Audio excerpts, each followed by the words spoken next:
Like, why do you think so many cops avoid getting help or avoid seeking out, professional help when it comes to their mental health and emotional wellness and stuff? Yeah, I think there's a lot of reasons. And I think it does vary person to person. But I think a big one is even though it's changing and things are starting to change, there still is a stigma around reaching out for help, especially in um, the law enforcement world for police officers. I think that there's a hesitation to reach out because officers are concerned that if they do that, like they automatically think first thing is like, what are the ramifications of me reaching out and having a therapist or potentially getting a diagnosis? What is that going to do to impact my career? Hmm. Which is fair for it's a fair concern, and I think it's reasonable to have that concern.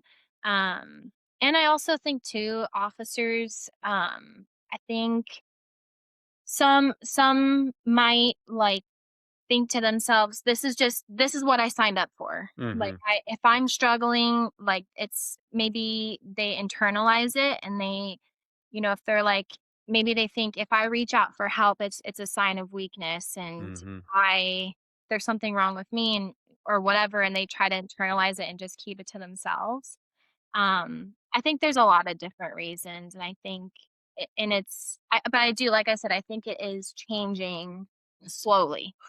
That's good. And I know for me personally, I looked at it like you just said, this is what I signed up for.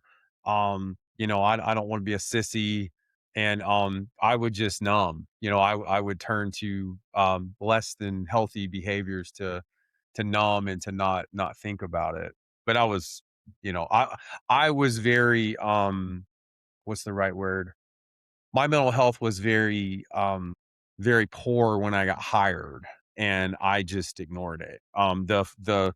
The psychiatrist we had to go to for the entrance portion of the application process, like, called me out, and of course I lied. I was like, no, no, no, no, like I'm not like this, but they still hired me. But he had me dead to rights, but I tried to kind of talk my way through a lot of it, but yeah, I don't know because I mean I'm 46, so I've been out of law enforcement a long time.